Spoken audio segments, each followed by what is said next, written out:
kuwakaribisha katika jioni ya leo kwa ajili ya maombi ambao yanaendelea katika ulimwenguni mzima.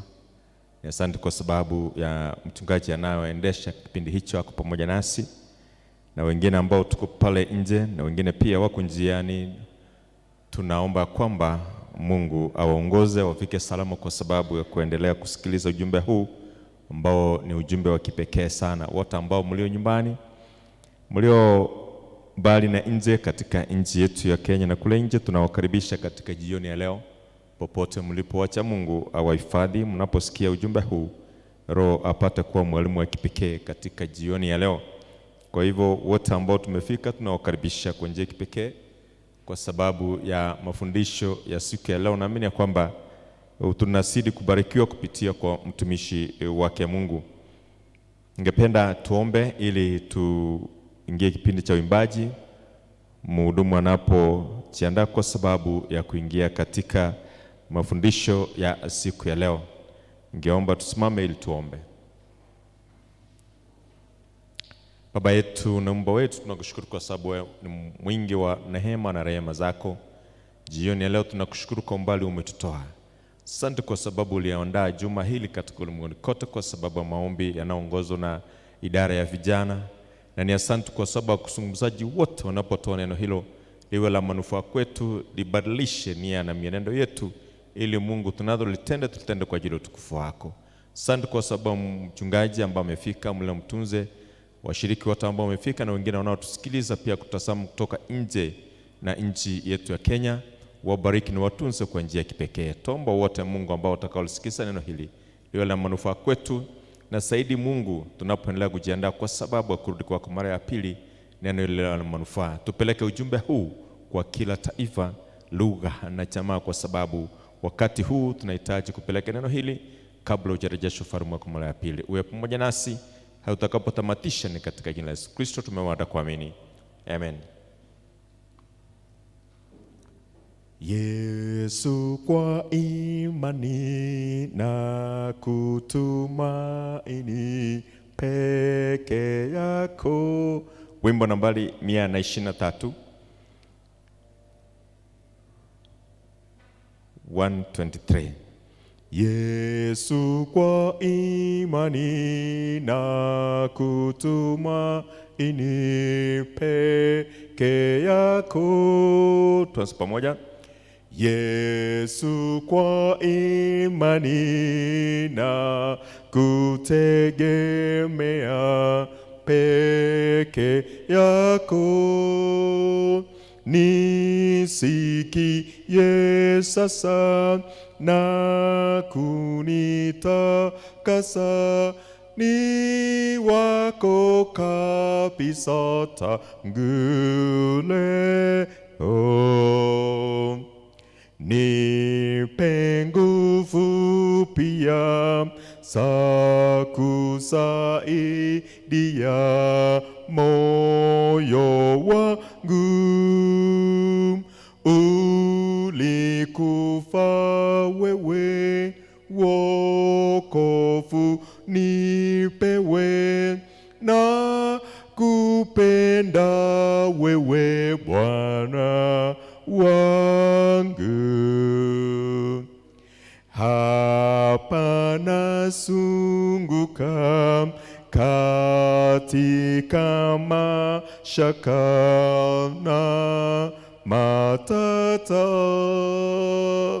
palipo giza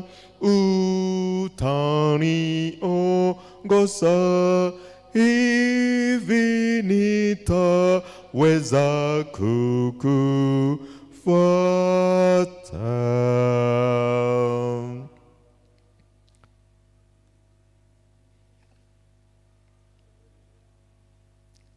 Wimbo nambari 22, usinipite Mwokozi.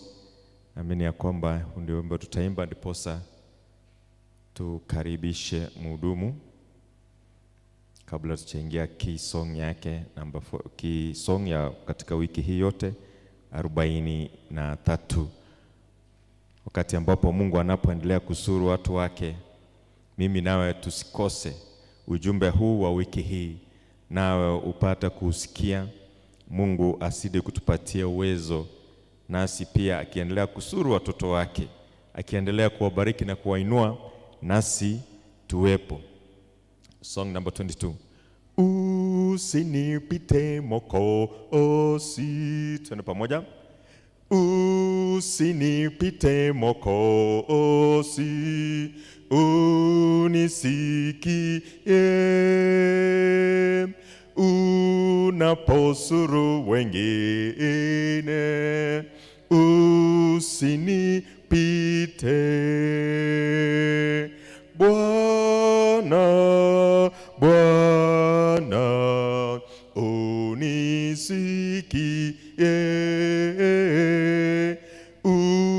unaposuru wengine. Usinipite.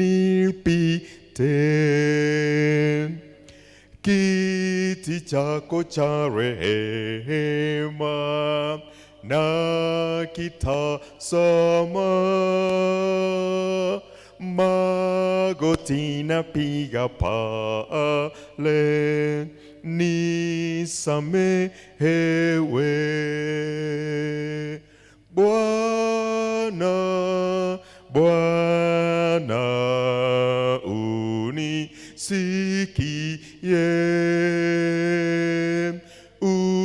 unaposuru wengine.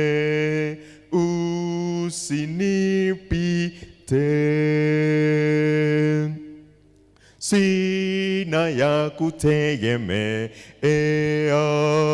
ila wewe tu. Uso wako uwe kwangu na kuabudu. Bwana, Bwana, unisikie unaposuru wengine. Usinipite. Wewe tu umufariji, sina mbinguni wala duniani pote, Bwana mwingine. Bwana, Bwana, naomba unisikie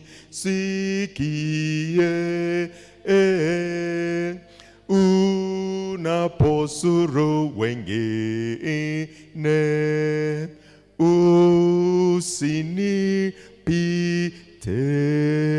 Usinipite.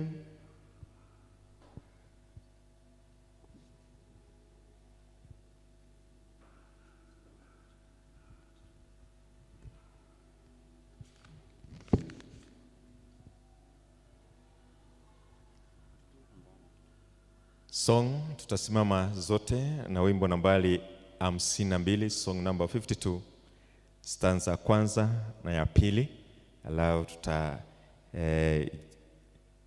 endeleza hiyo nyingine baadaye, baada ya mhubiri kumalizia hiyo.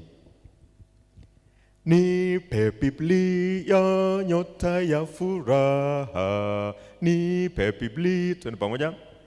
Nipe Biblia, nyota ya furaha, wapate nuru wasafirio. Hakuna la kuzuia amani, kwake Yesu alituokoa. Nipe Biblia, neno takatifu, nuru yake itaniongoza.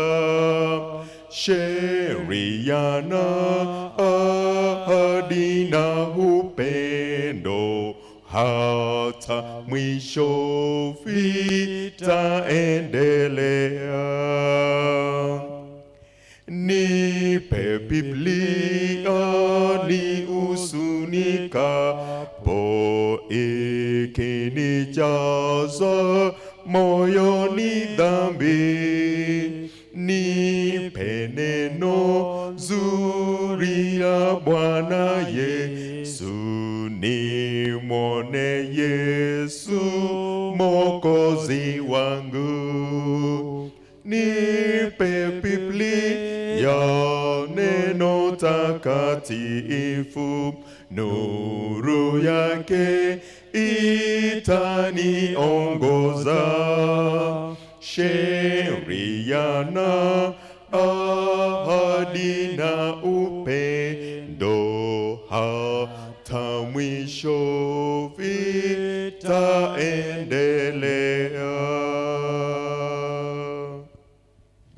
Asante. Kwa wakati huu naomba tutafute nafasi, piga magoti ili tupate ombi.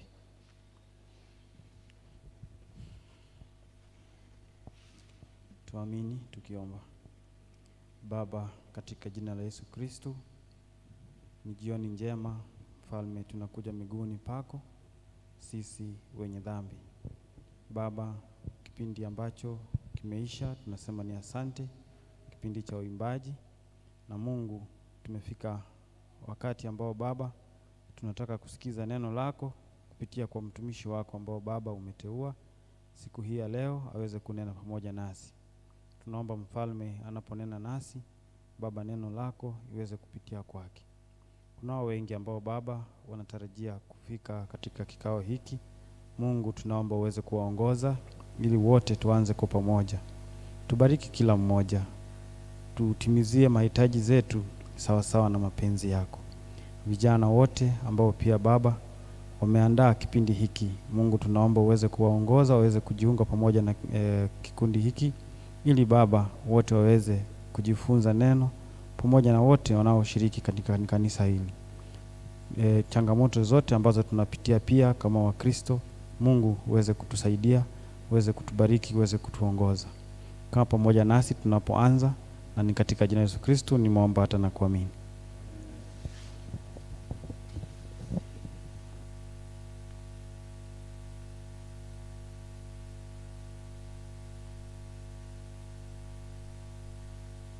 Na wasalimu tena, mjambo. Ni nyakati nyingine ambayo tutamkaribisha pastor wetu aweze kutuletea neno. Ni wangapi wanamkaribisha? Karibu sana pastor.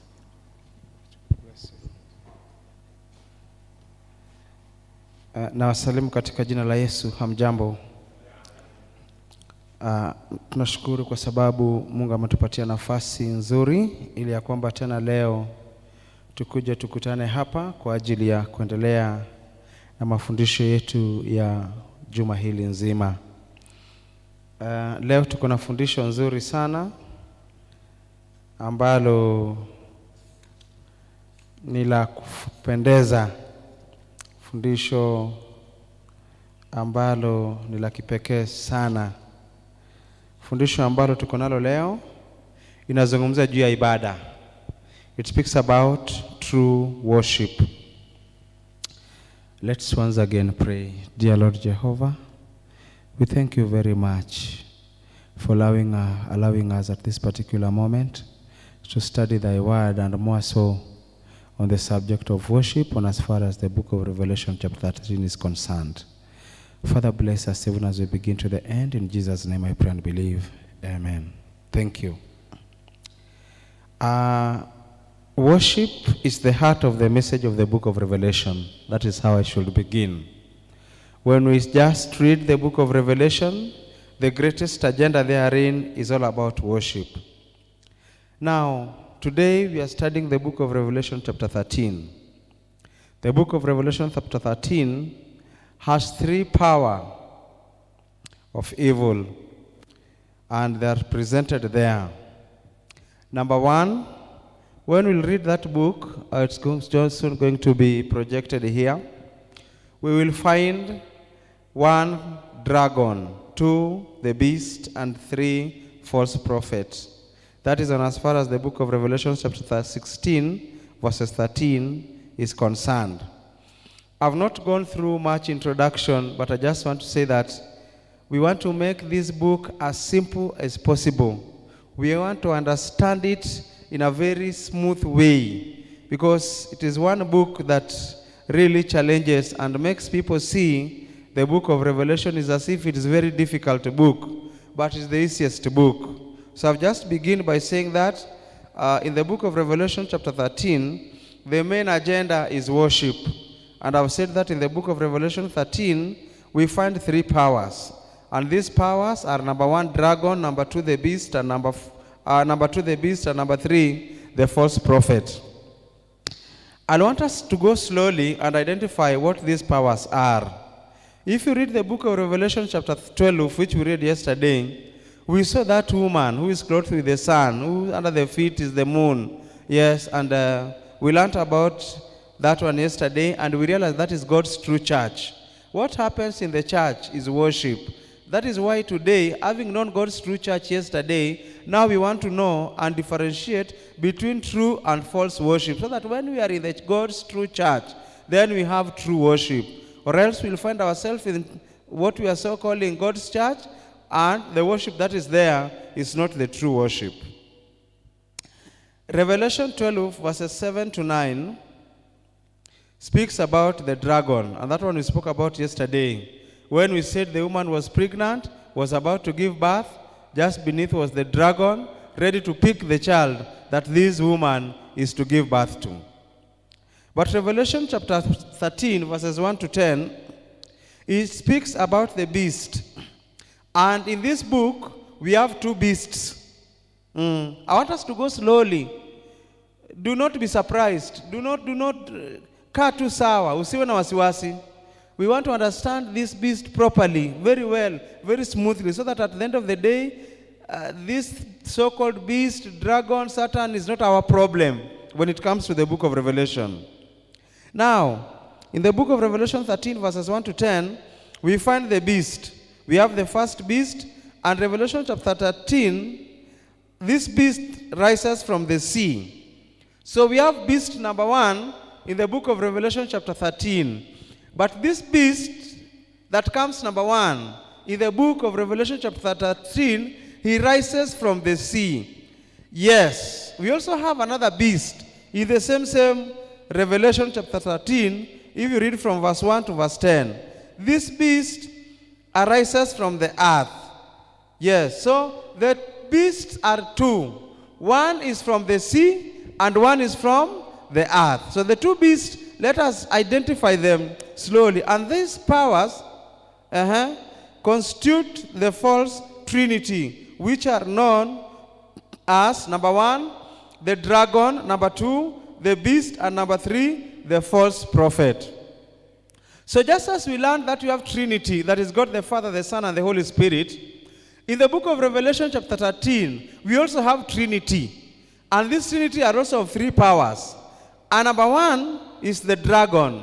The other day when we were speaking about the dragon, we came to know whom the dragon is. So up to this end, we don't have a problem. When a dragon is called in the book of Revelation, people from Embakasi Central, we don't have a problem. We know the dragon very well. We can identify it, even if it is brought outside there, and things are brought, quite a number, and we say, identify the dragon from this. We will say you are the dragon, so we don't have a problem with that. Number 2 is the beast, and number 3 is the false prophet. So from the book of Revelation chapter 13, we find the trinity of these powers. Number 1, I've said, is the dragon. Number 2, the beast. And number 3 is the false prophet.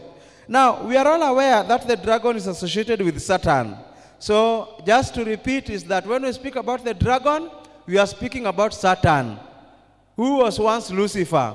We've studied that. To this end, we don't have a problem with that. And that is why we began from there, so that as we are moving, things become simple and simple, because we've identified ourselves with these symbols. So even today, we are not in any way going to be struck anywhere, because we understand these symbols. So, number 1, the dragon is associated with the Satan. Now, I want us very fast to go, what are these 2 beasts, of which one comes from the sea and the other one comes from the earth? That is where we are now. Now, Revelation chapter 13 now presents one coming from the sea, and the second one is coming from the earth. Let's first work on the first beast that comes from the sea. If you read the book of Revelation chapter 13, verses 1 and 2, it says, the dragon stood on the shore of the sea. This dragon, this Satan, it stood on the shore of the sea. And the writer says, I hope it will be projected. Thank you very much. And the writer says that he saw a beast. This beast was coming out of the sea. We have the dragon. The dragon is standing by the shore of the sea. Yes, here he is standing. But from that sea itself, there comes beast. And this is the beast number 2. Now, this beast that this writer is seeing has 10 horns. Msichanganyikiwe, hizi maneno za pembe nini zisiwachanganyishe, twende tu polepole. Hakuna wasiwasi, hakuna haraka. Tulisema, we know what the dragon is. Now, he's standing by the shore of the sea. And the writer is seeing the beast. The beast is coming right from inside the sea. This beast that is coming from inside the sea has 10 horns and it has 7 heads. Do not be surprised. The heads are 10. From the heads are horns, but the horns are 7. This beast had 10 horns and 7. This beast had 10 horns and 7 heads, and it had 10 crowns on its horns. And in each head of amongst these 7 heads, there were blasphemous names. Now, I want you to see this beast very well. This beast has 10 horns, it has 7 heads. And in these horns, there are 10 crowns. And in these 10 crowns, there are names that are written. There are things that are written on these 10 horns. And these things that are written on these 10 horns, that are in these 7 heads, are blasphemous names. Now, tusipotee mpaka hapo. The dragon amesimama hapa. The beast anaonekana kitoka pale ndani. Hiyo beast akona vichwa 7 na akona pembe 10. Na hizo pembe are crowned. And on the crown ambazo ziko kwa hizi pembe zimeandikwa maneno. Na those maneno ambazo zimeandikwa katika hizi pembe are blasphemous names. Simple as such. Baka hapo mtu wote asipotee. Tuendelee. Now, on each head among the 7 heads, there was a blasphemous names. Now the beast that was seen, this beast that is now seen, that was coming from the sea, this beast was seen, it resembles a leopard. When it is looked at, it is like a leopard. But the feet of this beast is of a bear. But on as much as it resembles a leopard and the feet are of a bear, the mouth of this same beast is of a lion. Up to that point, do not be surprised. Just see the leopard. It looks like a leopard. See the feet. The feet is not of that of the leopard. It is of a bear. And then the mouth is of a lion. That beast is very much frightening. Yes. Now, as John is still watching over the beast, that is like a leopard, and bear, and the feet is of a bear, and the mouth is of a lion, he sees the dragon giving this beast his power. Let us not get lost. John is here. The dragon is here. Here is the sea. And from this sea, there cometh a beast. This beast has 7 heads. And these 7 heads has 10 horns. And on these 10 horns, there are crowns. And in the crown that is on those 10 horns are blasphemous names. Yes, there they are. There, when John is still standing, he sees the dragon who is standing here, giving power and authority to that beast. Which beast? This beast that looks like a leopard, this beast that has the feet of a bear, this beast that has a mouth like that of a lion. There is nothing strange up to that point. Even if you read the book of Revelation, Do not see anything strange there. Take it as simple as we are reading it. That's what it looks like. Just as simple as such. As we move on, we realize that this beast is given by the dragon, number one, power. Number two, the dragon having given this beast the power, he also gives the beast his throne. Alongside the throne, this dragon also gives this beast the authority. Now up to this end, this beast is strange. It's a very strange being.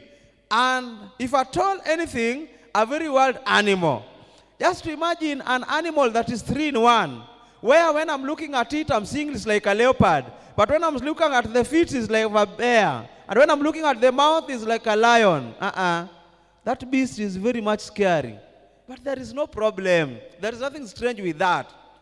I told you that some people fear the book of Revelation because of those scary figures. No. Simple. When they're explained, it becomes so sweet and so much nice. Now, I said earlier, just have been saying also, that the principle of identifying the meaning of anything that is the book of Revelation is by letting the Bible speak of itself. It is this same Bible that is going to tell you what that beast is. It is this same Bible that is going to tell you what the bear is. It is this same Bible that is going to tell you what lion is. It is this same Bible that is going to unveil what this beast is. So you have nothing to worry. We don't go anywhere, search for other resources from where we can identify what this thing means. All of them just comes from the Bible. Now listen to me this evening. If you just want to understand the book of Revelation chapter 13 and understand all these animals are there in the book of Daniel chapter 7. So for you to understand the book of Revelation chapter 13, you simply rush to Daniel chapter 7 and everything is explained there. How is it explained? Let's go there. The book of Daniel chapter 7, Daniel is shown a vision. And this vision is narrated where we see 4 other strange animals emerging from the sea. Wacha hata ile tunaona moja, this one beast. In Daniel, they are seen 4 of them. They are all emerging from there. Daniel 7 verses 4. He says that the beast is a powerful lion. At the back of this lion, there are 2 powerful eagle wings. Do not be surprised. Do not get lost with these symbols. We are now out of Revelation 13. Now we are in Daniel 7. Number 1, Daniel is seeing a lion. And this lion is coming from the sea. And listen, this lion has wings. And the wings are very powerful. And the wings now are of an eagle. Daniel sees the second beast. This beast is a bear. And this bear is more up on one side than the other. If Daniel is looking at this bear, it is not straight. Inakaa pande moja iko juu ya pande ingine. And this bear, when Daniel is seeing this bear, in the mouth of this bear, there are 3 ribs. That is Daniel chapter 7, verses 4. There is nothing scary still there. This is just Daniel.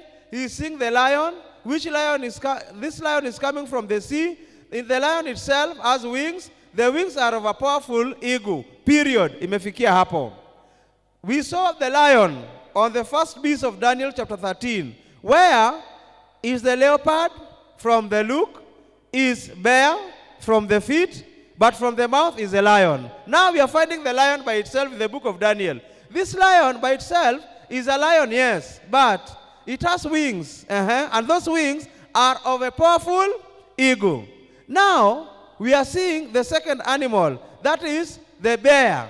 This bear, we saw him in the book of Revelation 13, where that beast that looks like the leopard, it's only the feet of the bear that is seen in that beast. But here, we find the bear itself. The bear is one side up, one side down, yes? But one thing that happens with the bear, from the mouth of this same bear are three what? Are three ribs. Let us go to the other animal. Daniel 7 chapter 5. We find the beast that follows is a strange leopard. This leopard now has 4 heads and also 4 wings at the same time. That leopard, when it was being looked at in the book of Revelation chapter 13, that leopard, that beast looked like a leopard.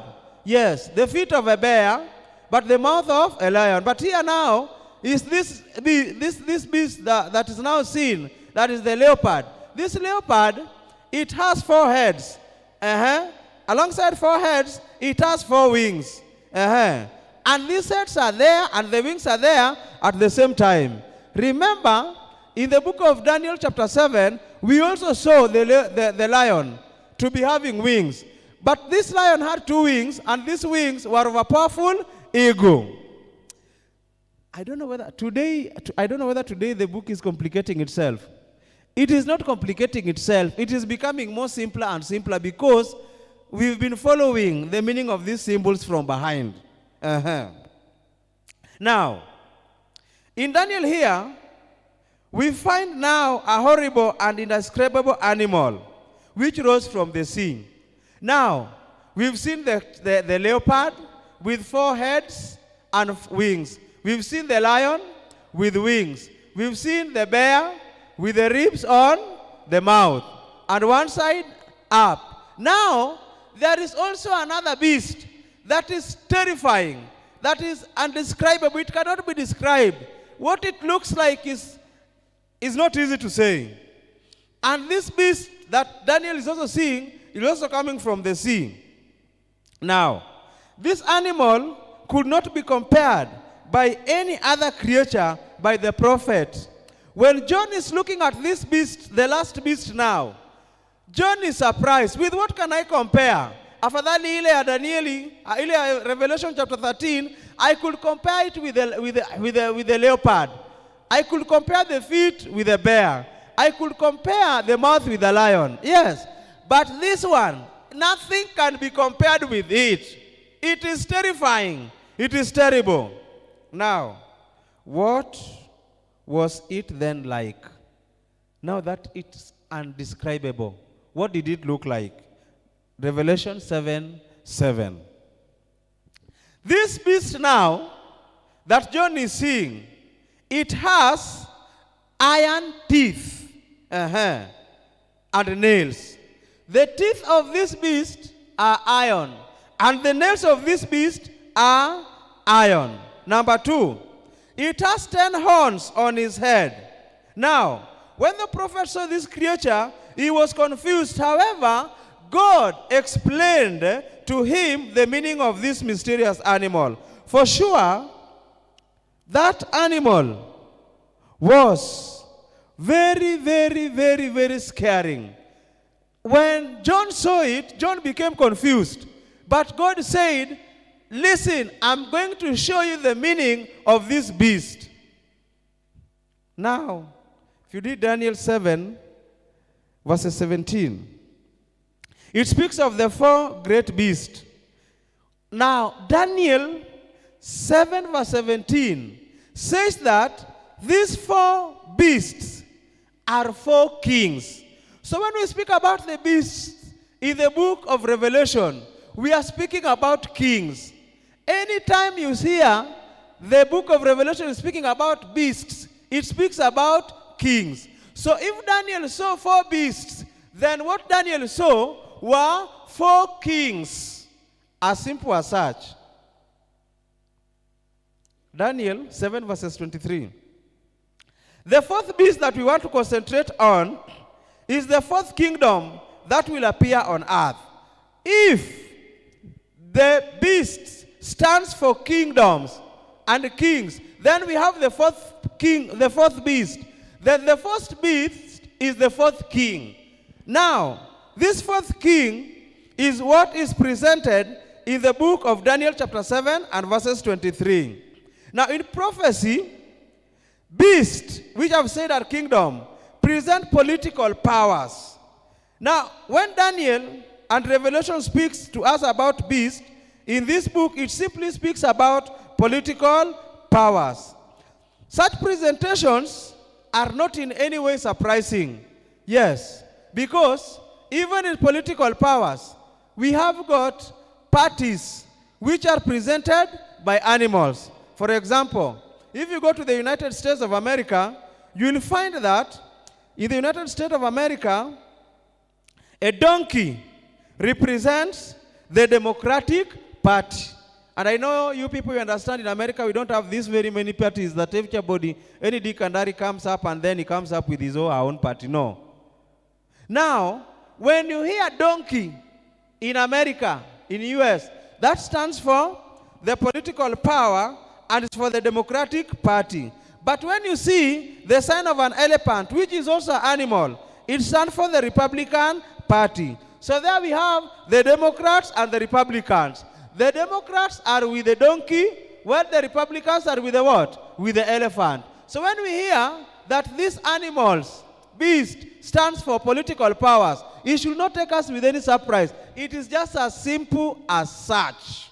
Ni rahisi tu namna hiyo. Now that these symbols not only present the political power, since they are of the beast, and we know, we've understood what the beasts are. They are more than political powers because alongside being political powers, they are also powers that rise against God's people. This is the difference that is there with these beasts. When the beasts represent political powers, they are not just powers for political operations that will take people somewhere or to any leadership. But alongside that, they are opposing powers. They oppose the powers of Christ. That one we should get into consideration even as we move on. So the four beasts of Daniel 7 stands for the four great historical kingdoms, which are number 1, Babylon, number 2, Medo-Persia, number 3, Greece, and number 4, Rome. I know you are not new with these things because we've been learning prophecy every now and again. Even in that dream of Nebuchadnezzar, the king of Babylon, when things were disturbing him, and it comes to be, that is now told the meaning of the dream. Those are the kingdoms. The four kingdoms. 1 is Babylon, 2nd is Medo-Persia, 3 is Greece, and the 3rd one is Rome. Now, I think this is now clear. So let's go back to our study, the book of Revelation chapter 13. I've explained all these things just to make us find this easy to understand the book of Revelation chapter 13. Revelation chapter 13 verses 6, we find that this beast opened its mouth to blaspheme God and to slander his name and his dwelling place and those who live in heaven. I want you to understand when it opened its mouth to speak, and we say that it spoke blasphemous things. What are these things that if it opened its mouth to say? Number one, it opened its mouth to blasphemous God and to slander his name and his dwelling place. Number 1, to slander God's name. Number 2, his dwelling place. And number 3, those who live in heaven. So, this beast has a problem. Number 1, it spoils the name of God. Number 2, it spoils the image of where God is worshipped. And number 3, it has a problem with those who live in heaven. Mumenisikia baka hapo. Sasa tuko pamoja? Are we really together? Or we are lost? Thank you. Let's move a little bit fast now because of time. You read the book of Luke chapter 5 verses 21, and you find it presents what it means when the Bible says blasphemy. What is the meaning to blasphemy? What is all about blasphemous? When the Bible talks about blasphemy, what does the Bible speaks about? The Bible speaks about two things. Number 1, it speaks that this beast is claiming power to forgive sin. That act of claiming power to forgive sin is blasphemy on as far as the Bible is concerned. And therefore this beast, it claims that it has the capability of forgiving sin. And this is why, where that beast is, people believe that there's a possibility of being forgiven sin by the sources which are established in place. And therefore, nitafanya uasherati, nikunywe pombe, nitukanane, nifanye all those sins, and then I come there, I find the beast there, and when I find the beast, I talk to the beast, I tell the beast that the beast, I've done A, B, C, D, E, F, G, H, I, J, K, L, hiyo vitu yote, and then the beast has the power to forgive me my sins. That is what we refer to as what? Blasphemy. Number 2, it is taking God's place and impersonate. He pretends to be God. And that is found in the book of John, chapter 10 and verses 33. It claims to be God. Yes. It is worshipped. Yes. It is bowed. When it sits somewhere, people bow down. Sometimes you go to some meetings, mtu akijaribu kupita hivi na wahuduma wako pale mbele, hata kama wahuduma wako pale na yeye ako hapa, kutoka huko anatembea tu, lakini akifika pale mahali yako anainama na anahakikisha kwamba amemuona, amemuinamia, ndiye afanye nini? Ndiye aende. It pretends to take the place of God. Number 2, now, act of this beast, it's the demand for worship. Revelation chapter 13 verses 8 says, all the inhabitants of the earth will worship the beast, all whose names have not been written in the Lamb book of life, the Lamb who was slain from the creation of the world. All the inhabitants of this world will worship that beast, but not all of them. We have some whose names are written in the book of the Lamb. Which Lamb is this? The Lamb that was slain, because we realized on the other day that we also have another lamb. But this is the lamb that was slain. This lamb that was slain has a book, and in this book are people written. Those whose name are not written in that book, all of them, and they inhabit this earth, they worship the beast. So do not think that all worships are worship. Others are not true worship. Most people, they worship the beast, not knowing that they are worshiping the beast. But to those whose names are written in the book of the Lamb, asubuhi ni kwao, that one is not there in them. Number 3, about this beast. This beast prosecutes God's people. Yes. The beast was given the power to wage war against God's holy people and to conquer them. I want to tell you, this is not something new. This is something that we've had. We've always read about it, how the power that was given to this beast persecuted those who stood for Christ.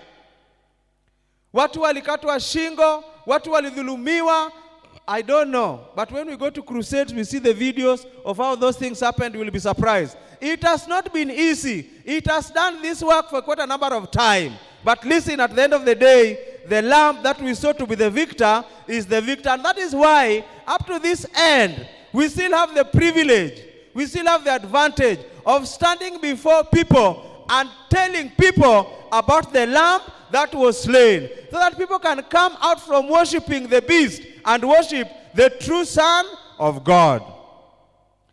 Number 4, it makes an imitation of Christ. If you carefully look at the actions of this beast, you will automatically come to reveal that this must be the Antichrist. That is, the satanic human power posing as Christ. Now, if I had time, I would have bring some comparison of Christ and the beast. But let me do some things here. You read Revelation chapter 5 verse 6, you'll find that this Christ has 7 horns, while the beast has 10 horns. I told you the other day, why 7? I told you the other day, why 7? And I said that the 7 is a complete number. So if it has complete horns, and horns are the kingdom, then the perfect, the true, is that which comes from Christ, which is resembled by the number 7. But from the beast there are 10 horns. And I've said This also resembles kingdom. So, from the beast are the 10 what? The 10 kingdoms. Revelation 5 verse 6 says, he was slain. Christ was slain. But what about the beast? The beast received a mortal wound. It was not slain. If you read, you'll find that of the 10 horns, Kasbalka horn, it received a wound from there. And when the wound was there, from there erupted the small horn. Revelation 1 verses 18 says that this Son of Man was slain. But Revelation 13:3 says that mortal wound was healed. Revelation 3 verses 21 says that Christ receives the authority from the Father, who is God.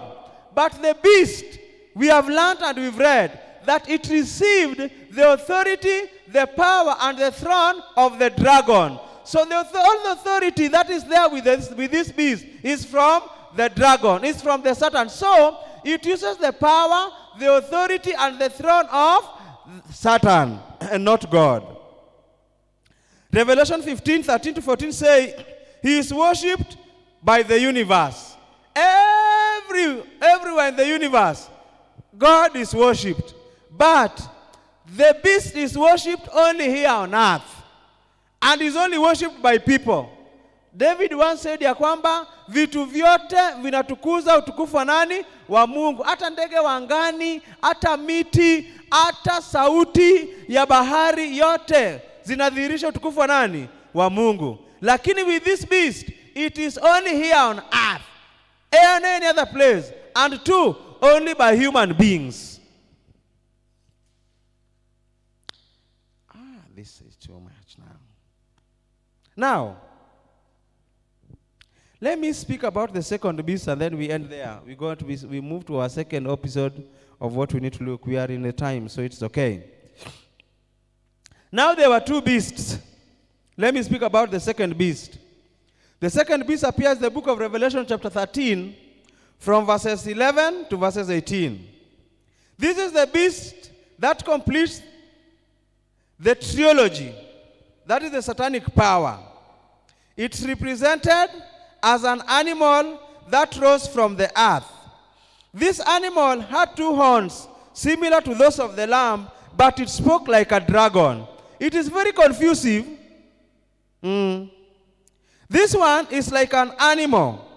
Yes. But the problem with it, it has two horns, and these horns are similar to those horns of the lamb. But what it speaks is of the dragon. Now, unlike the first beast, this second power has some distinctive features. Number one, let us look at these features. It rises from the earth. Number two, it has two horns like those of the lamb. Number three, it speaks like the dragon. This second power arises from uninhabited or had little presence. Revelation 17 verses 15 speaks about the water in prophecy. And water resembles people, nations, or tongues. Therefore, the earth is a symbol of people. This power is raised up with the principle of Christianity, and this is the reason behind having horns like the lamb. This second beast, it was raised up with the principles of Christianity. Kuna mambo ambayo yako pale ambayo yanachanganyisha watu ni kana kwamba ni za kiukristo, lakini hakuna ukristo ndani. That is why it has got the two horns that is like of the lamb, because we said that the lamb stands for Christ. So it's some confusive, is like their Christianity in it. People are in it. People are in this kingdom. People are in this field, thinking that they are in the Christian field. Lo behold, they are not there, because the powers and everything that facilitates the operation from here are of the what? Of the dragon, which is the devil. That statement is very conk. Now I want to say this. Even though this power has risen up defending Christianity, it ends up speaking like a dragon. In other words, this wants to say that it will rise up against Christian principles and the people of God. So its main agenda is to see that the Christian principles are done away with, And it also brings problem to those people who call themselves people of God. So very many people, they worship the beast without knowing that they are worshiping the beast, only thinking that they are worshiping Christ. But up to that end today, you can easily differentiate between true worships and false worship. And may God bless you. How many at least have gotten something? Oh, thank you. Thank you very much. As we move on, we'll begin appreciating the book of Revelation. To that end, that's how sweet the book of Revelation is. Tomorrow will be Friday. Oh, we are done. Okay, thank you. We are in the second episode of our learning, and this is our seminar. The other day we spoke about the gift of marriage. We spoke about how marriage begins, and we were speaking yesterday of factors to consider. I remember telling you that you need to know yourself, you need to consider other things like faith, the age of that person, things that you would like of that person. You should have some list of what you want.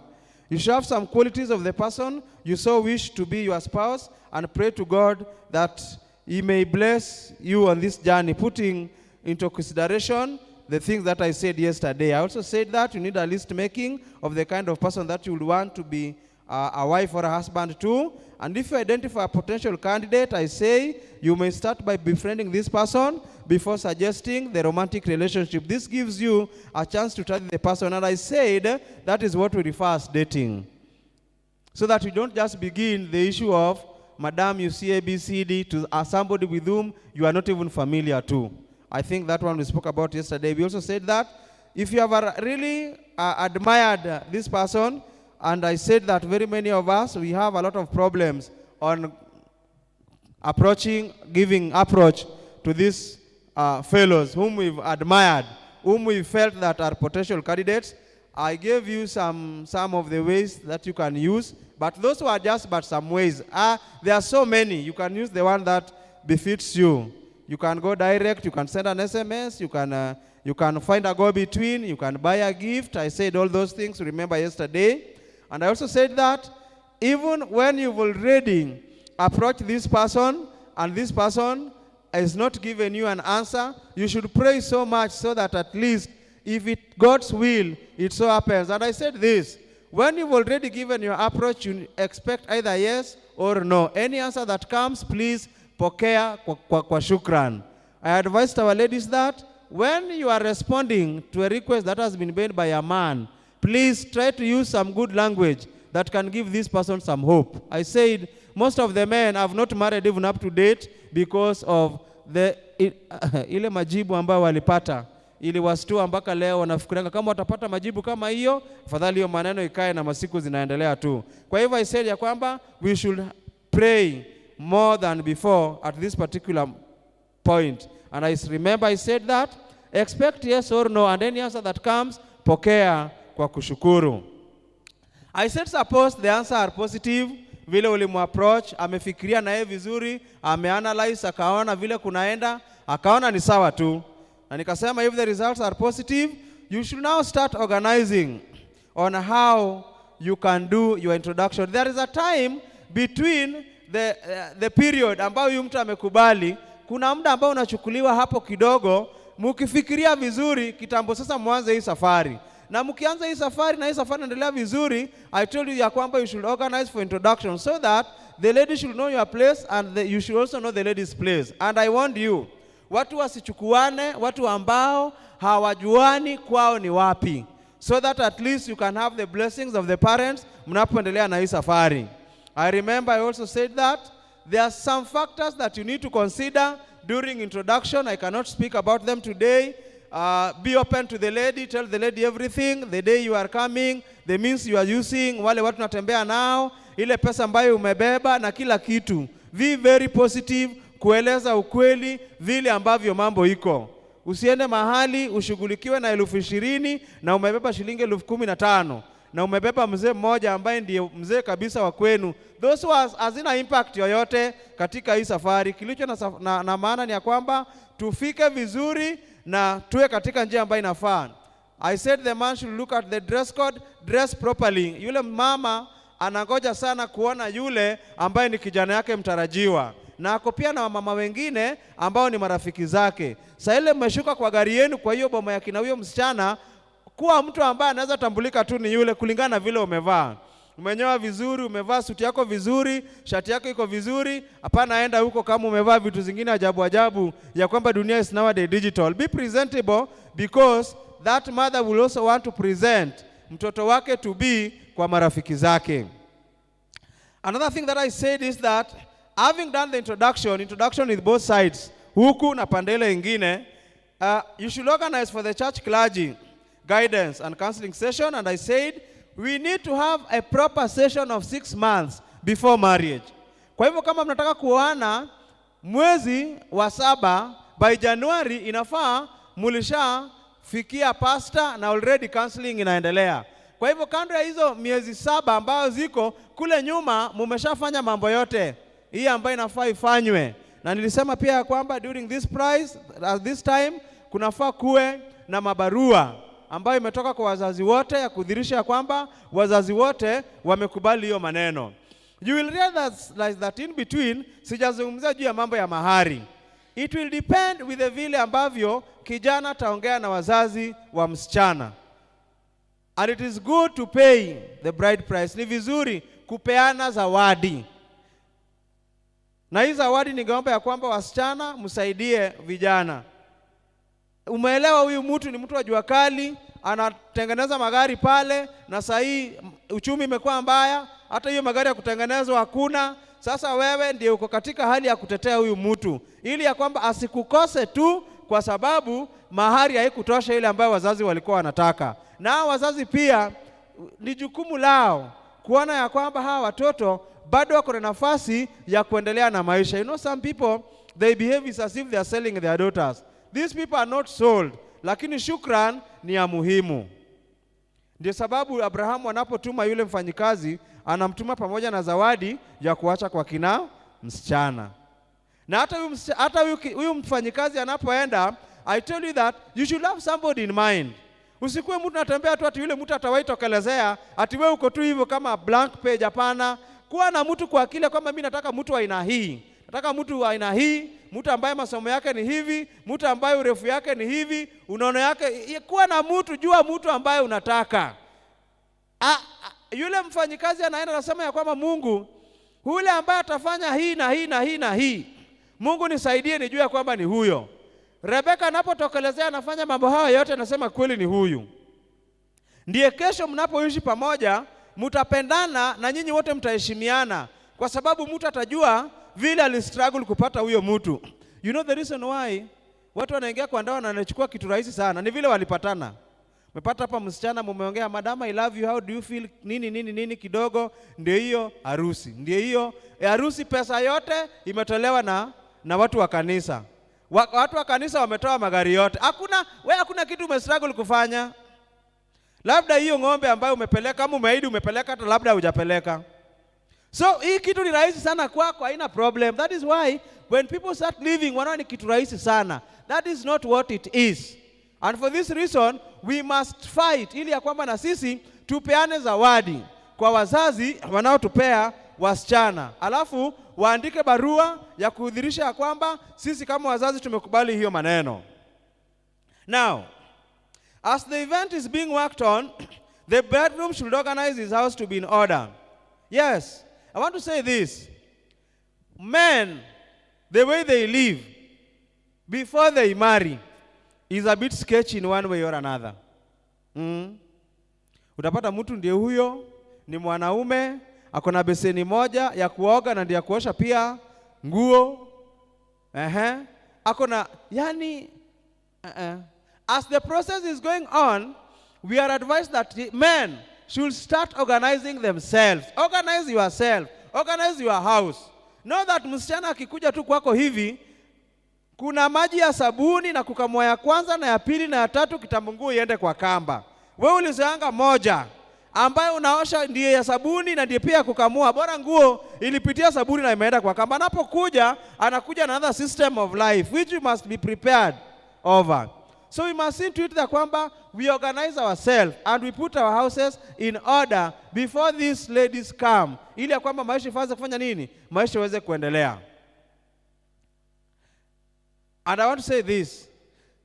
You know, in the youth seminar, very many a times, we bring the youth together and we speak together. It is an interaction sort of thing. So that when I speak, you also ask questions na mambo inaendelea. Lakini kwa sababu nilisema huku hatuna stress na ungwana iko mingi, tutaendelea namna hiyo. Men, you don't marry in a single room. Do not sympathize with me so much when I'm saying that. You can make your room not to be single by making sure ya kwamba hata unaenda tunapiga msumali moja kubwa pale na paja pale, unaweka kitamba kubwa kutoka huko mpaka kule, kunakuwa na nyumba nyingine pande hiyo na nyumba nyingine pande hii, kama uwezo wa kupanga hiyo nyumba mbili hauna. I'm not saying ya kwamba sasa mungoje mpaka siku mtaingia kwa double. Fanya hata namna hiyo. So with that we have, I think that one is well taken care of. Why? Because yule mtu anayekuja katika hiyo nyumba inakuwa na maisha aina mbili. Maisha ya huku kuingine na maisha ya huku kuingine. I don't know if we would be the way I feel we need to be. Tungeongea hata zaidi ya hapo. But I want to say this. Make sure that your house is in order.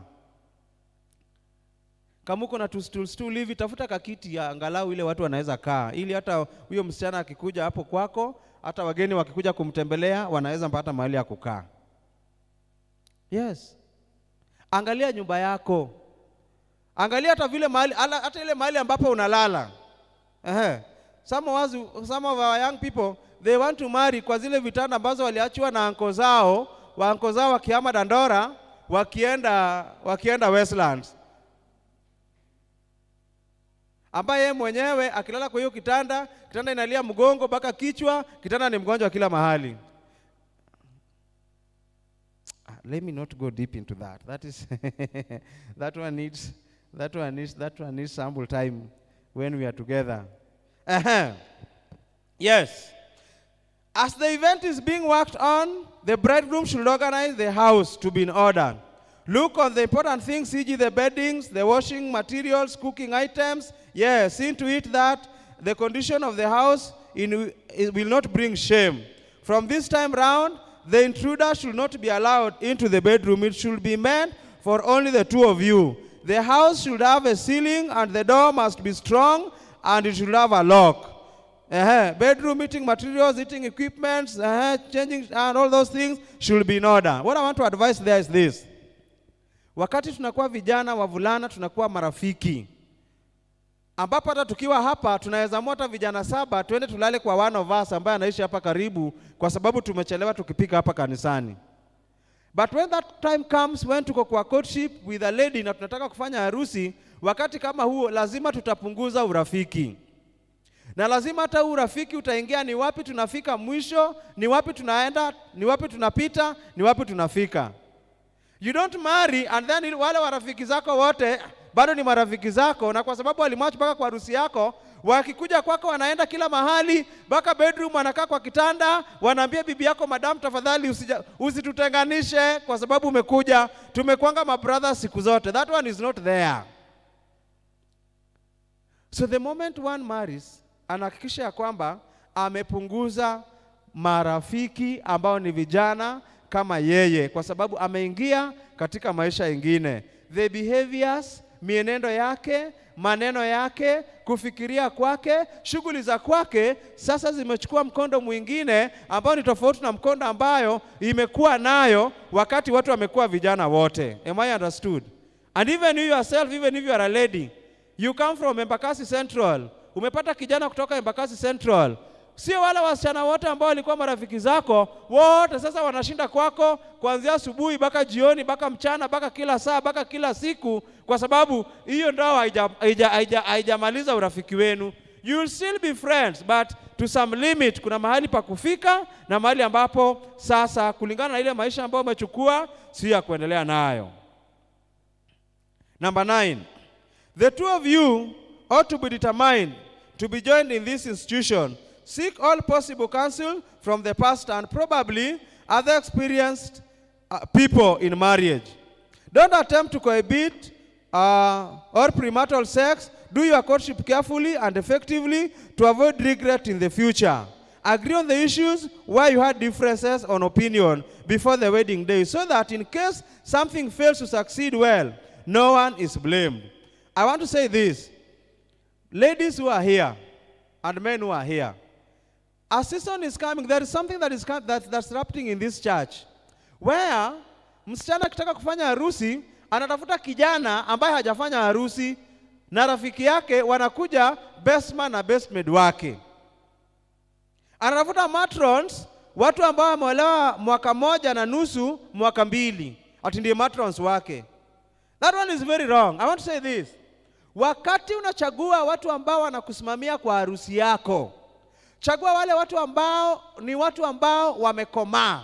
People ambao when you have a problem, you can go sit down, tell them your problem vile ilivyo, na kwa sababu ya experience mingi ambao wako nao kwa maisha wawashauri. Sasa wewe ulienda ukachagua mtu ambaye hata hajaoa. Wewe unaolewa. Huyu mtu atakusaidia namna gani? Ati kwa sababu ako na gari mzuri, ama kwa sababu ndiye ako na pesa mingi? Those ones will not. Hizo magari yote unaona siku ya harusi, hakuna yako hapo labda hata moja. Zitaenda zote kwa wenyewe. Hata huyo mtu ambaye unadhamini kwa sababu ya hali yake ya uchumi, ataenda rudi nayo kwake. Angalia watu ambao wako na experience, ambao watakusaidia wakati ambapo unaendelea na ndoa yako. Wakati ambapo utaona mambo unakuja kuchanganyikiwa kidogo, unaweza na kwa umuulize mam, sasa hapa ninapata hii shida, ninaelekea namna gani? Ili uwe mtu ambaye you can be advised. So look on that. Look at for people who can advise you. And I just have said ya kwamba, make sure that before the wedding day, vitu zote zimekuwa settled. Kama kuna vitu ambazo mlikuwa mnapanga, ambazo mlikuwa na differences, wacha zisifike siku ya harusi. Unapata wewe ulikuwa unataka reception ipelekwe, inaitwa pale panaitwa nini? I was somewhere very smart place. Inaitwa Fun City pale Utawala. Wewe unataka ipelekwe Fun City, msee anataka ipelekwe Fun City, lakini wewe unataka ifanywe mahali hapa Embakasi. Baka siku ya harusi hamkuelewana hapo. Umekaa hapa wewe mwanaume, msichana amekaa pale, mkiangaliana, msichana ana furaha, amehuzunika, anafikiria tu mahali wanaenda wakitoka hapa, ambaye ni hapa Embakasi. Well yeye alikuwa anataka muende wapi? Sasa hapo kuna shida. Hata mko hapa harusi nafanywa, amuko hapo. Make sure that you settle everything before the wedding day, so that when that wedding is being done, nyinyi wote mko sawa, mambo yote iko sawa.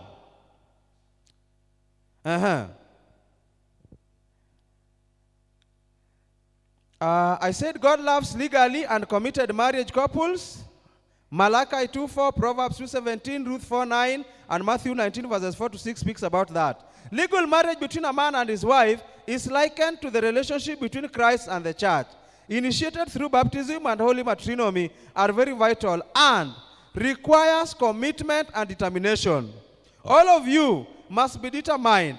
Counsels from the elderly, experience, agreement on all issues of different opinion. Number 10. After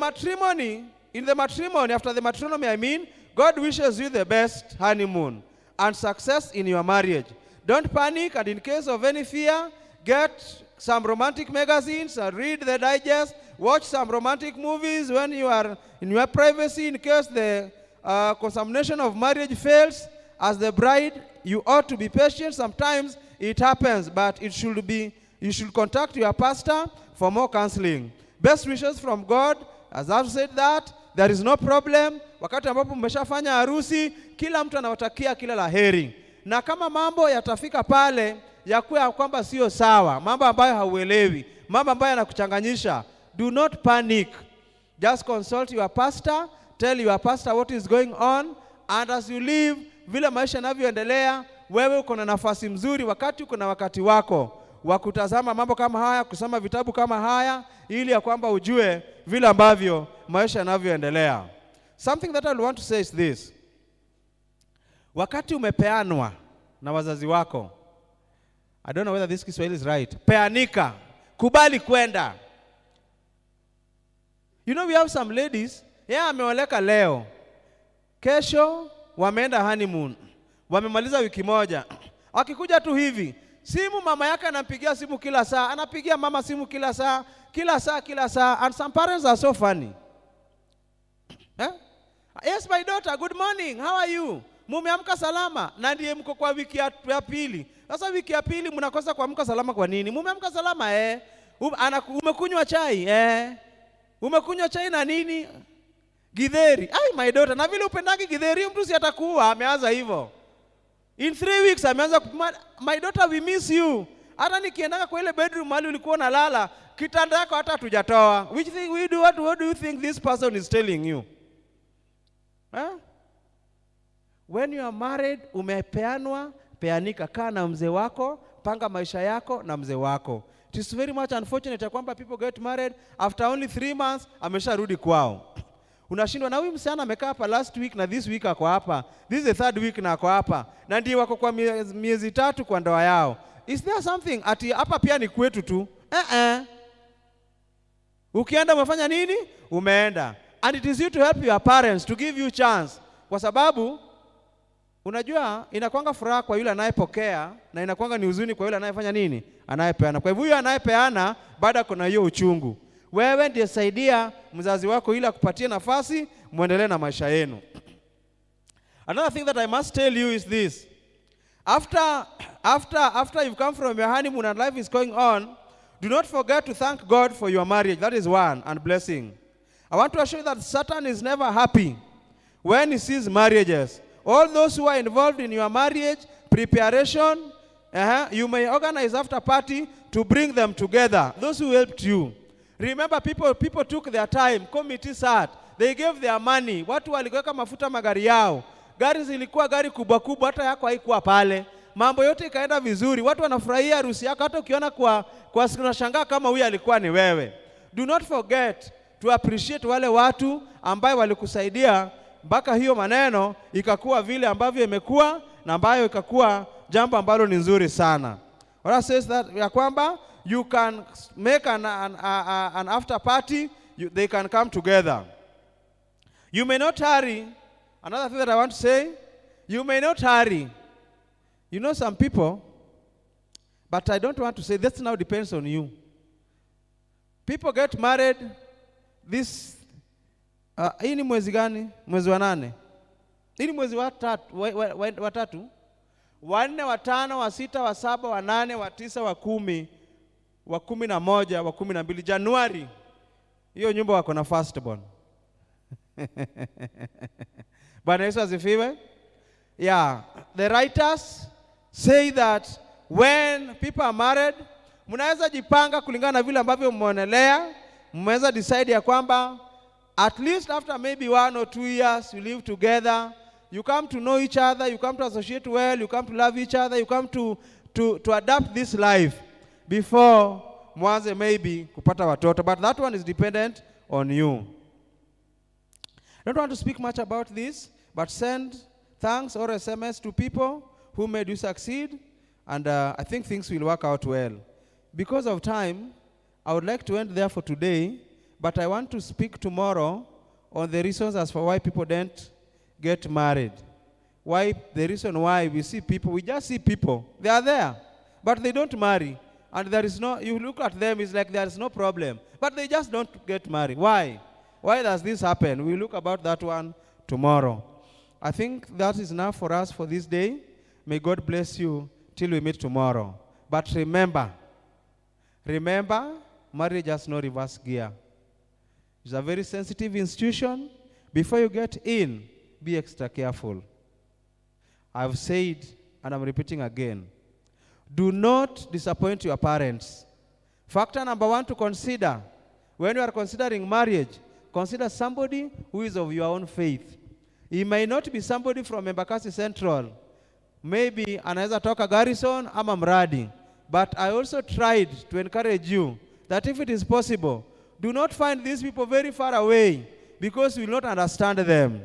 And I also said that one of the reasons why we don't like marrying from amongst ourselves is that we feel tumezoeana kama brothers and sisters. It costs, iko na gharama sana kitamumufikia hapo mahali ambao mmefikia. hata huyu ambaye anatoka hiyo ng'ambo hiyo kitamumufikia mahali mmefikia, ambaye mko kama brothers na sister, it takes you time. So it's just a privilege ambaye huwa tunapoteza bila kujua. And I've said this, if you get a potential candidate, do not go into that person alafu anze kutoa proposals before you know ya kwamba huyu mtu ananijua na ninamjua. Na nilisema hivi, jaribu iwezekanavyo ili ya kwamba uhakikishe hiyo hali ya nyinyi kujuana kabla ya proposal imekuwa. And I told you, take the advantage of mikutano ambazo tuko nazo, kukutana kanisani hapa, kaa karibu naye, imba naye pamoja, mkienda huko kwa vijana, mkipika chapati, pikeni naye chapati pamoja, mjuane, ili siku utakapotoa hii proposal, you are not a stranger. Wewe ni mtu ambaye mnajuana. And remember something that I also said in brief. I said this, baada ya nyinyi kujuana, unapotoa hii proposal, toa hii proposal with two things in mind. Ya kwamba it might be positive or not positive. Mwenye unatoa proposal kwake anaweza kubali ama anaweza kataa.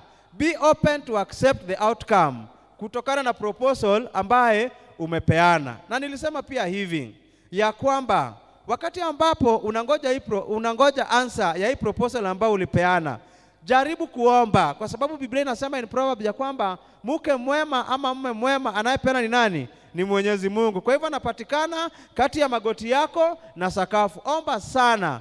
Marriage itajengeneza maisha yako na itakusaidia ufike mbinguni, na pia inaweza karibu maisha yako na ikupeleke jehanamu. It's not an easy thing, but I'm not scaring you. It should happen. It is biblical, it is accepted. Na nikasema hivi pia, wakati ambapo baby kwa neema ya Mungu answer imekuwa positive, mtu akakuja akakwambia yes, that yes does not mean ya kwamba is now a room for discussing on the date of the wedding. Hapo bado hakuna mambo ya ndoa. Hiyo bado ni maneno na nyinyi kujuana. Na nikasema hivi, hapo ndio sasa tunaita courtship. And I differentiated courtship and dateship for those who are here. Hii maneno ya nyinyi kuja pamoja ili mjuane, ili hiyo proposal inapotokelezea ikuwe ni kwamba mnajuana, that is what we call dating. Lakini wakati mmejuana na hao wengine wengi na ukachagua sasa ni huyu, that is where we have courtship. And I said this, you can date many ladies kwa sababu unatafuta potential candidate kati yao, but you can only court one lady. So when you are courting, wale wengine wote kando, inabaki ni huyu. Ndio upate nafasi mzuri ya kumchunguza na kumjua na kuhakikisha kwamba huyu ni mtu ambaye tunaweza kubaliana na yeye na tusonge pamoja. Na nikasema hivi, ukigundua ya kwamba huyu mnaweza sukumana na yeye na msukume gurudumu ya maisha, mnapoanza huu mpango, nilisema for the sake of the ladies, jaribu hata ikiwezekana elder mmoja ajue. Just be open. Tell the elder what is happening. Me when I began my courtship from day one, tuliongea na msichana Sunday. Saturday baada ya maombi tulienda kwangu na elders na huyo msichana, na nikamwambia elders niko na maneno na ni maneno ya kwangu. We were there together and I told the elders, elder, this is what is happening. Sasa nimefikiria, nimeangalia, nimeamua ya kwamba huyu dada anaitwa Edina, tunataka kusukuma na hii gurudumu ambayo inatupeleka kuvuka ngambo ile nyingine. Na wakatuombea. Bwana Yesu asifiwe. Make at least an elder know. Ndio mwanaume akileta kingoriro na kichwa ile ya kurukaruka ya kwenda sijui wapi na wapi na wapi, you have somewhere to go to.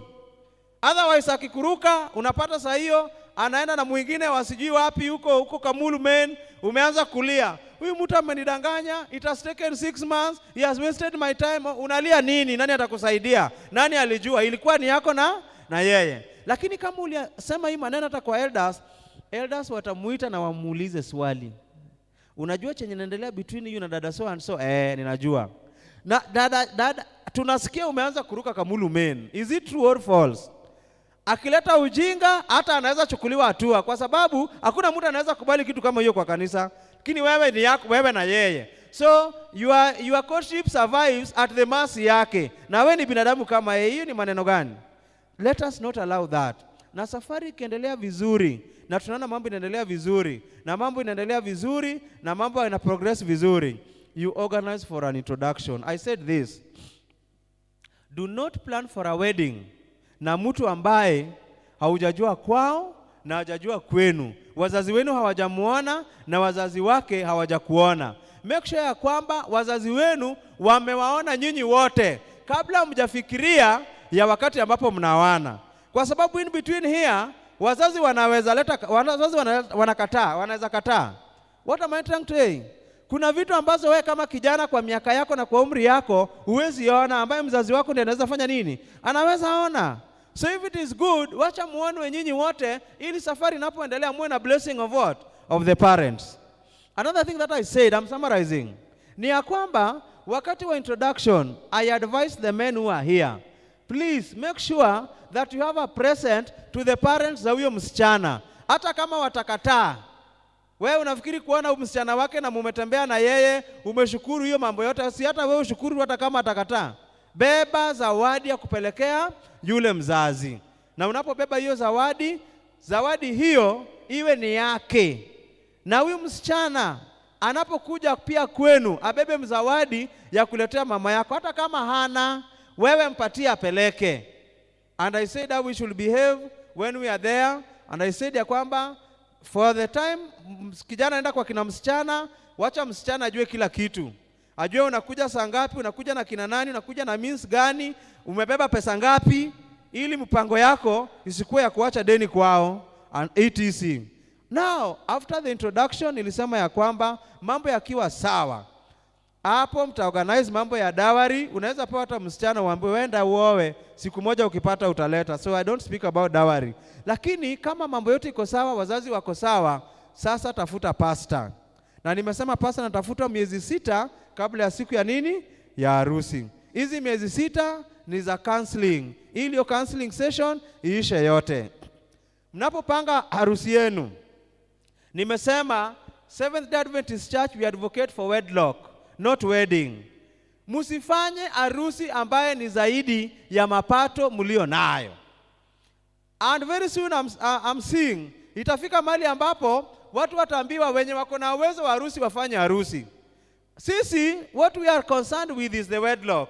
Hii maneno ya matching, sijui maua, bridal, I don't know what, sijui nini hizo, candle what, sijui nini hizo vitu zote, hakuna maana yoyote wakati ambapo umeenda kwanza maisha yenu. They are only pleasing kwa sababu utaziona kwa video zikukumbusha siku yenu, but hakuna impact yote that it makes in your life. Na nikasema marriage is as easy as I don't know. Formally imekuanga tu 500. Sasa inaweza kufika 1000 and haiwezi mkua more than 1500. Hiyo barua tu. Mmepata mtu, mmependana. Hizi mambo mingi kama mna uwezo wachaneni nayo. Wewe tafuta pastor, endea mashauri, bora wazazi wameshakubaliana, wewe tengenezeni siku yenu ya kuoana, kujeni hapa kanisani. Wacha msichana akae hapa, mvulana akae hapa, mkuje hapa muitwe, msomoe hizo vitu vile watoto wanakuanga dedicated, museme I do, pastor declare, nyinyi mkae pale saa 7, endeni kwa nyumba, muendelee na maisha yenu. Hata msiporudi kanisani saa 8 hiyo Sabato, nilisema hakuna mtu atakuwa na stress na nyinyi. Na nobody will ask you anything. You have been declared husband and wife from next Sabbath. You are Mr. and Mrs. So and so mkikuja kanisani. Hakuna kitu yoyote ilifanyika, hakuna candle yoyote iliwaka, hakuna mtu alimatch, hakuna watu walisumbuka na kushona hizo vitu. Hizo vitu keki hizo, hakuna hizo vitu. And that is why sisi tukishaunganisha harusi, hakuna mahali tunaonekana. Hata kwa reception, you will not see the pastor. No wonder nowadays people are saying ya kwamba pastors wanapoteza vijana kwa sababu vijana wanakunywa pombe huko kwa reception. Sisi hatujui, kuna vitu zinatokelezea ambazo sisi hatujui. Sisi tukiona chupa tunajua ni chupa. What is inside? Kama ni pombe na kadhalika, ni wewe na watu wenu mnajua. Hizo vitu mnakunywa huko, we don't know them. Sasa umeleta Ongengo, amekuja hapa, harusi ilikuwa ni ya Mungu, Ongengo anacheza, kisi yote baki nalala chini, ati mko kwa harusi, ati pipa nao wapi? Sijui ndende. Hata baka mtu anainama, baka head deaconess anakuwa confused. In the name of ulikuwa unafanya harusi. Such things we must avoid them. Wacha tufanye harusi ambayo inapeana Mungu utukufu. Bwana Yesu asifiwe. And it's as simple as such. Na nikasema hivi, wakati ambapo mnapanga mambo yenu ya harusi, elewaneni kwa mambo yote kabla ya siku ya harusi. Na mcooperate nyinyi wote wawili ili safari yenu ikuwe sawa. Kuna watu panga harusi inside this time, wanafanya harusi, kuna wakati wamekasirikiana mpaka hata wapigiani simu, na wanapanga harusi ati kwa sababu hawaelewani kwa jambo. Kama kuna tabia kama hiyo, malizeni kabla ya siku ya harusi. Na siku ya harusi ikifanyika, harusi ambayo inapatia Mungu utukufu, harusi ambayo watu wakitoka hapo wamelishwa neno la Mungu na wameenda na mibaraka za Mwenyezi Mungu, kila mtu anawatakia kila laheri. Na nikasema hivi, siku hiyo ukipeanwa uende, ukipeanwa peanika, enda huko, kaa huko, tengeneza mambo ya kwako. Wachana na baba yako na mama yako, walishapatana msimu yao, walitengeneza mambo yao. Na wazazi wako hapa, ningeongelesha wazazi, wacha mtoto wako akae, atengeneze nyumba yake. Kitu msisahau ni kushukuru wale ambao wamewasaidia mpaka harusi yenu ikawafaulu na mpaka mkawa pamoja. Na zaidi ya yote, mshukuru Mungu na muombe Mungu kabisa ili ndoa yenu isimame hadi kifo iwatenganishe vile mliahidi, na Mungu awabariki.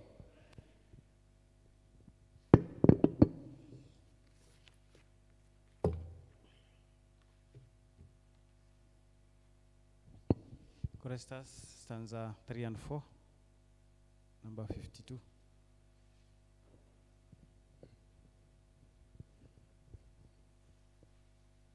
Tusimame. Wimbo nambari 52, stanza 3 pamoja na 4. Nipe Biblia nipate kuona hatari zilizo duniani. Nipe Biblia, namba stanza 3 na 4. Tuende pamoja. Nipe Biblia nipate kuona hatari zilizo duniani. Nuru yake, neno lake Bwana Yesu itaangaza njia ya kweli. Nipe Biblia, neno takatifu, nuru yake itaniongoza. Sheria na ahadi na upendo, hata mwisho vitaendelea. Nipe Biblia, taa ya maisha, mfariji tunapofiliwa. Unionyeshe taa ya mbinguni, nione utukufu wa Bwana. Nipe Biblia, neno takatifu, nuru yake itaniongoza. Sheria na ahadi na upendo, hata mwisho vitaendelea.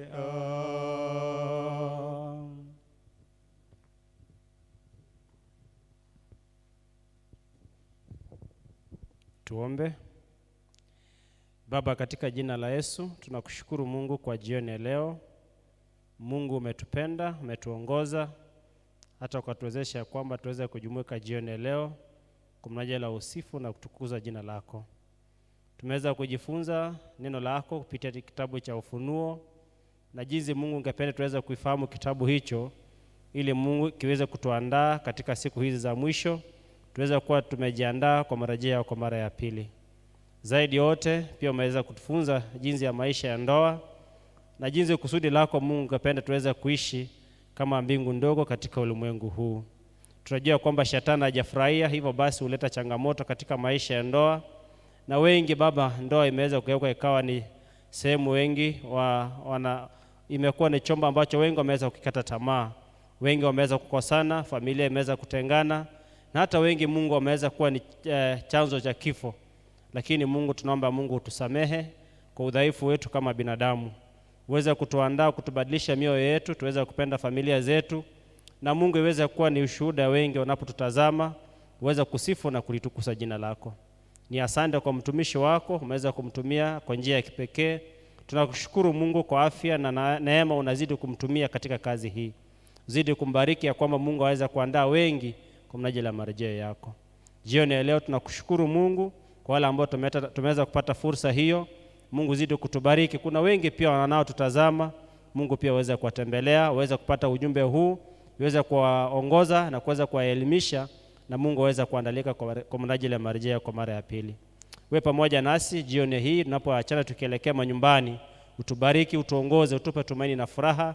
Zaidi yote Mungu tuandae kwa wengi Baba aweze kuandalika kwa mnajili ya marejeo kwa mara ya pili. Jina lako litukuzwe katika jina la Yesu tuomba na hata kuamini.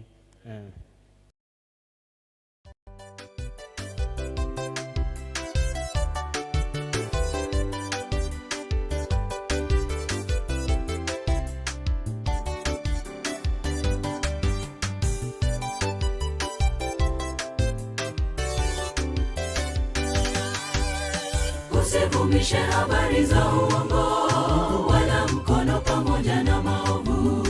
Uwe shahidi udhalimu, asema Bwana. Usivumishe habari za uongo, wala mkono pamoja na maovu. Uwe shahidi udhalimu, asema Bwana. Tuliza moyo kwa Yesu, matendo maovu acha, yachunguze maandiko na utahesabiwa haki. Tembea naye Mwokozi, hautaanguka kamwe, atakuokoa milele. Tuliza moyo kwa Yesu, matendo maovu acha, yachunguze maandiko na utahesabiwa haki. Tembea naye Mwokozi, hautaanguka kamwe, atakuokoa milele.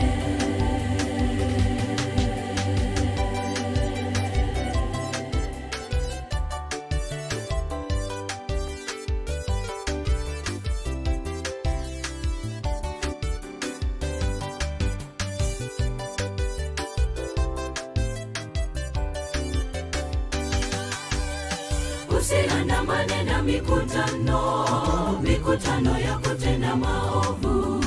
Neno la Mungu lasema, epuka dhambi. Usiandamane na mikutano ya kutenda maovu. Neno la Mungu lasema, epuka dhambi.